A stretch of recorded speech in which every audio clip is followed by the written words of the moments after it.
South India shopping mall, the wedding Mantra, సరికొత్త wedding collection, south India shopping mall.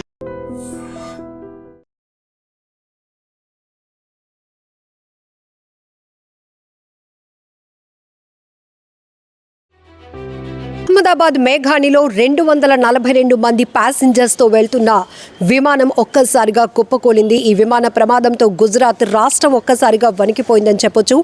A1171 Boeing 787 dream liner విమానం మధ్యాహ్నం 1:17 take off అయింది. Take off అయిన 9 నిమిషాలకే ప్రమాదానికి గురైంది. అయితే కుప్పకూలినటువంటి విమానం ఫుల్ ఫ్యూయల్ ఉండటంతో దట్టమైన పొగలు వ్యాపించాయి. పూర్తిగా పొగలు అలముకున్నాయి. దీంతో 242 మంది ప్రయాణికులతో పాటు అందులో 10 మంది సిబ్బంది, 2 పైలట్స్ కూడా ఉన్నారు. పైలట్ క్లైవ్ కుందర్ సారథ్యంలో అయితే ఈ ఫ్లైట్ అయితే నడుస్తోంది. సో ఈ ఒక్కసారిగా విమానం కుప్పకూలినటువంటి ప్రమాదంలో ఎంతమంది ప్రాణాలు కోల్పోయారు, ఎంతమంది క్షతగాత్రులయ్యారు అనే విషయం ఇంకా స్పష్టత రాలేదు. కానీ హుటాహుటిన 90 మంది 3 బృందాలుగా ఏర్పడి సహాయక చర్యలు ముమ్మరంగా కొనసాగిస్తున్నారు. బిగ్ రెస్క్యూ అయితే అక్కడ కంటిన్యూ అవుతోంది. అహ్మదాబాద్ నుంచి లండన్కు వెళ్తున్నటువంటి ఈ ఫ్లైట్ ఒక్కసారిగా ప్రమాదానికి గురి కావటం ప్రతి ఒక్కరిని కలవరపాటుకు గురి చేస్తోంది. గుండెలు అదిరిపోతున్నాయి. అందులో ప్రయాణిస్తున్న వాళ్ళు డీటెయిల్స్ గురించి ఇప్పుడు ప్రతి ఒక్కరు కూడా వరి అవుతున్నారు, టెన్షన్ పడుతున్నారు.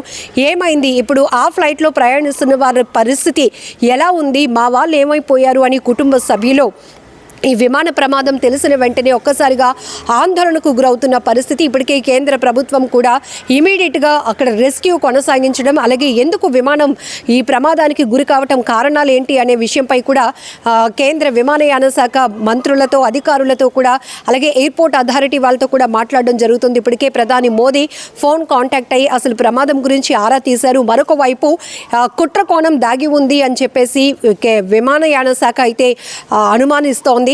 ఈ నేపథ్యంలోనే ఇంకా చెప్పొచ్చు, ఈ ఘటనకు సంబంధించి ఒక్కసారిగా అంటే అహ్మదాబాద్ ఎయిర్పోర్ట్కి దగ్గరగా సివిల్ హాస్పిటల్ జనావాసాల్లో ప్రమాదం జరగటం వల్ల కొంతవరకు సహాయక చర్యలు చేయటానికి కొంత అనుకూలమైన ప్రాంతం, ఒకవేళ కనెక్టింగ్కి దూరంగా ఉన్నటువంటి నిర్మానుష్య ప్రాంతంలో ఫ్లై అవుతూ ఒకవేళ కుప్పకూలితే గనక అక్కడ సహాయక చర్యలు చేయటానికి కూడా ఎవరికి ఆస్కారం ఉండదు, అవకాశం కూడా ఉండదు. కానీ ఇది అహ్మదాబాద్ ఎయిర్పోర్ట్కి దగ్గరగా జరిగినటువంటి ప్రమాదం కావటం వల్ల ఇమ్మీడియట్గా మొత్తం అధికార యంత్రాంగం అంతా కూడా హుటాహుటిన ఎయిర్పోర్ట్ అథారిటీ కావచ్చు, పెద్ద ఎత్తున సహాయక దళాలు కావచ్చు, ముమ్మరంగా అక్కడ రెస్క్యూ కొనసాగిస్తూ ఉన్నారు.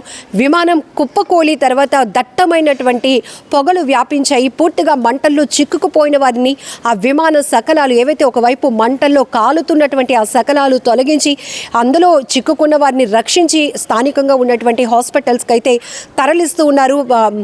ఎమర్జెన్సీ మెడికల్ సర్వీస్ అయితే కూడా అక్కడ కొనసాగుతూ ఉందని చెప్పొచ్చు. ఒక్కసారిగా గుజరాత్ అహ్మదాబాద్ మేఘానిలో జరిగినటువంటి విమాన ప్రమాదం ప్రతి ఒక్కరు గుండెలు అదిరిపోయేలా చేస్తుందని చెప్పొచ్చు.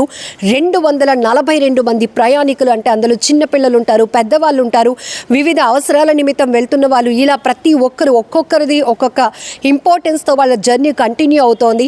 అలానే 9 నిమిషాలు టేక్ ఆఫ్ అయిన 9 నిమిషాలకే ఈ ఫ్లైట్ అనేది, ఈ విమానం బోయింగ్ 787 డ్రీమ్ లైనర్ ఒక్కసారిగా కుప్పకూలిపోవడమే కాదు, ఎందుకంటే ఇది అహ్మదాబాద్ నుంచి లండన్కి ప్రయాణం అవుతుంది కాబట్టి ఫుల్గా ప్రిపరేషన్తో ఉంటుంది. ఫుల్గా ట్యాంక్ ఫ్యూయల్ ఫుల్గా ఉండటం వల్ల ఈ ప్రమాద స్థాయి మరింత ఎక్కువగా జరిగిందని కూడా మనం చెప్పుకోవచ్చు. ఎందుకంటే ఆ ఫ్యూయల్ ఎక్కువగా ఉండటం వల్ల కూడా ఇమీడియట్గా అక్కడ మంటలు విస్తృతంగా వ్యాపిస్తున్నాయి. అందులో చిక్కుకున్న వారి పరిస్థితి గురించి ఒక్కసారి ఆలోచిస్తేనే భయం వేస్తుంది, గుండెలు వణికిపోయే పరిస్థితులు అనమాట. సో ఇప్పుడు ఈ ప్రమాదం ఎందుకు, ఎలా జరిగింది, ఇందులో కుట్ర కోణం ఏంటి అనే దానిపై కూడా ఇప్పటికే కేంద్ర ప్రభుత్వం దీనిపై ఇన్వెస్టిగేషన్ మొదలు పెడుతోంది. ఒకరి నుంచి ఒకరికి ఆరా తీస్తోంది. అసలు పైలట్ క్లైవ్ కుందర్ సారథ్యంలో నడుస్తున్నటువంటి విమానం టేక్ ఆఫ్ అయిన 9 నిమిషాలకే ఇలా ప్రమాదం గురి అవ్వటం కారణం ఏంటి, సాంకేతిక లోపాలు ఏమైనా ఉన్నాయా, ఇలా రకరకాల అభిప్రాయాలు కూడా వ్యక్తమవుతున్నాయి. రకరకాల కోణాల్లో అనుమానాలు కూడా వ్యక్తమవుతున్నటువంటి పరిస్థితి.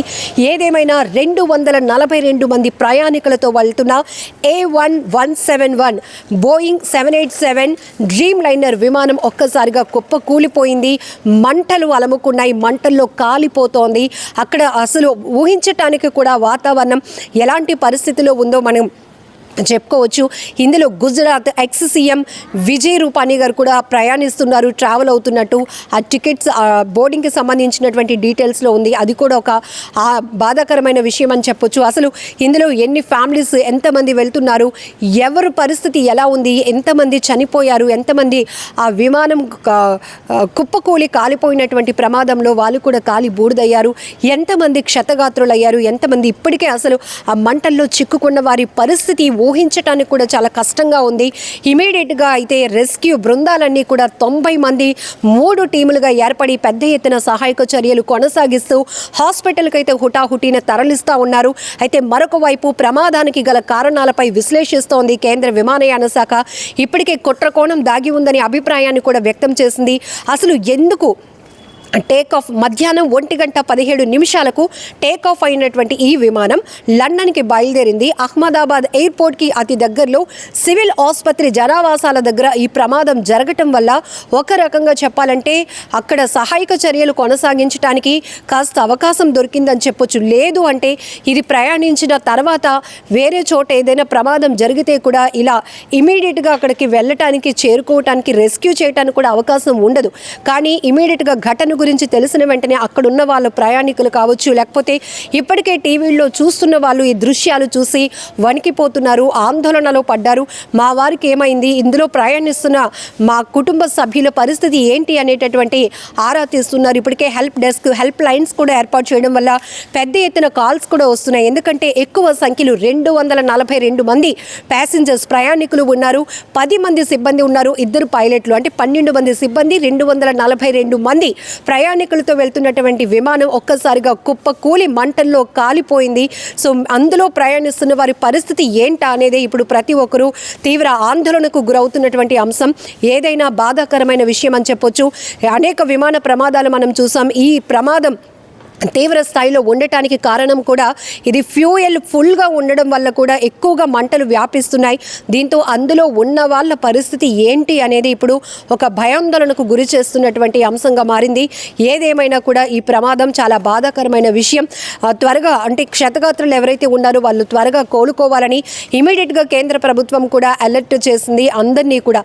ఎందుకంటే అక్కడ ఉన్నటువంటి హాస్పిటల్స్లో ఇమీడియట్గా సిద్ధం చేశారు బెడ్స్ కానీ, వైద్య సదుపాయానికి సంబంధించి డాక్టర్స్, అలాగే ఎవరైతే సర్వీస్ చేస్తారో వారందరినీ అలర్ట్ చేసి క్షతగాత్రులకు ముందు మెరుగైన ట్రీట్మెంట్ ఇవ్వడానికి కూడా కేంద్రం ఆదేశాలు ఇచ్చింది. ఇప్పటికే ప్రధాని మోదీ కూడా విమానయాన శాఖ మంత్రితో, అలాగనే ఎయిర్పోర్ట్ అథారిటీస్తో కూడా మాట్లాడడం జరిగింది. ఎందుకు ఈ ప్రమాదం జరిగింది, టెక్నికల్ ఫాల్ట్స్ ఏమైనా ఉన్నాయా, లేకపోతే ఏంటి, విమానయాన శాఖ ఇప్పటికే ప్రకటించినట్టుగా కుట్ర కోణం ఉంటే గనక ఏంటి, ఆ కుట్రకు కారణం ఏంటి, ఎవరు ఇందులో భాగస్వాములు అయి ఉన్నారు ఈ పన్నాగంలో అనే దానిపై కూడా ఇప్పటికే కసరత్తులు మొదలుపెట్టాయి. ఏదేమైనా ఈ విమాన ప్రమాదం అనేది ఒక్కసారిగా ప్రతి ఒక్కరిని ఉలిక్కిపాటుకు గురి చేసింది. అండ్ అహ్మదాబాదు ఎయిర్పోర్ట్కి రావాల్సిన మిగతా విమాన సర్వీసులను కూడా నిలిపివేయడం జరిగింది ఇప్పటికే.